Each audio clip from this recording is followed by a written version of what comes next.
এই পৃথিবী, এই বিশাল আকাশ, এই অসীম মহাবিশ্ব, কখনো কি গভীরভাবে ভেবে দেখেছেন মানবজাতির শুরু কোথা থেকে? আমরা যারা আজ এই পৃথিবীতে বসবাস করছি, হাসছি, কাঁদছি, স্বপ্ন দেখছি, জীবন পার করছি, আমাদের সূচনা কোথায়? লাখো বছর আগে, যখন পৃথিবীতে কোনো মানুষ ছিল না, কোনো শহর ছিল না, কোনো সভ্যতা ছিল না, কোনো ভাষা ছিল না, কোনো শব্দ ছিল না। পৃথিবী ছিল সম্পূর্ণ নীরব, স্থির, নিঃশব্দ। শুধু ছিল আল্লাহ সৃষ্টি প্রকৃতি আর এক অদৃশ্য অপেক্ষা, এক মহান সৃষ্টির অপেক্ষা।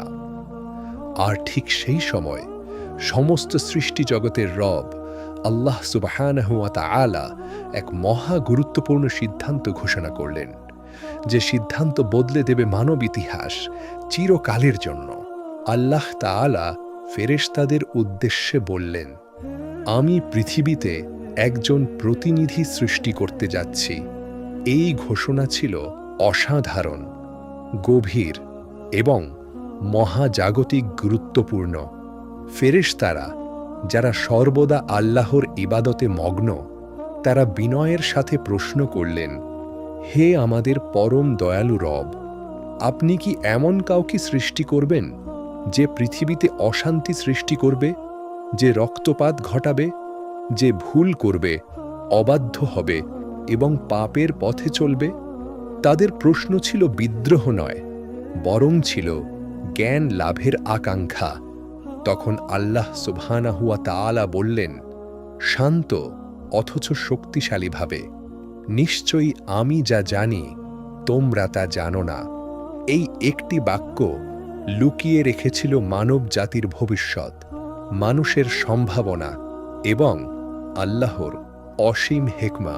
এরপর শুরু হল মানব ইতিহাসের সবচেয়ে অলৌকিক সৃষ্টি প্রক্রিয়া।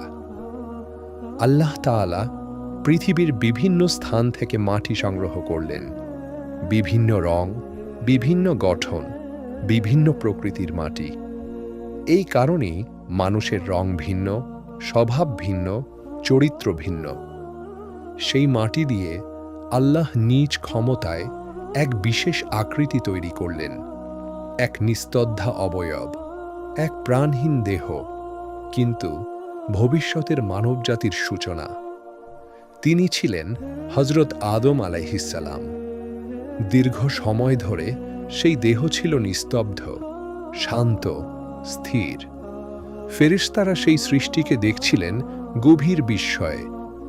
তারপর সেই ঐতিহাসিক মুহূর্ত এলো। আল্লাহ তাআলা তার মধ্যে রূহ ফুঁকে দিলেন, আর ঠিক সেই মুহূর্তে নিস্তব্ধ দেহে প্রাণ সঞ্চার হল। তার বুকে শ্বাস চলতে শুরু করল, তার চোখ ধীরে ধীরে খুলল এবং নূরের এক অপূর্ব আলোতে উজ্জ্বল হয়ে উঠল মানবজাতির প্রথম মানুষ হযরত আদম আলাইহিসসালাম। সৃষ্টি করার পর আল্লাহ তাআলা আদম আলাইহিসসালামকে এমন এক বিশেষ মর্যাদা দিলেন, যা অন্য কোনো সৃষ্টিকে দেওয়া হয়নি। তিনি তাকে দান করলেন জ্ঞান, ভাষা, বোঝার ক্ষমতা, চিন্তার শক্তি এবং সবকিছুর নামের শিক্ষা। গাছের নাম, প্রাণীর নাম, বস্তুর নাম, অস্তিত্বের নাম। এই জ্ঞান ছিল মানুষের শ্রেষ্ঠত্বের মূল চাবিকাঠি।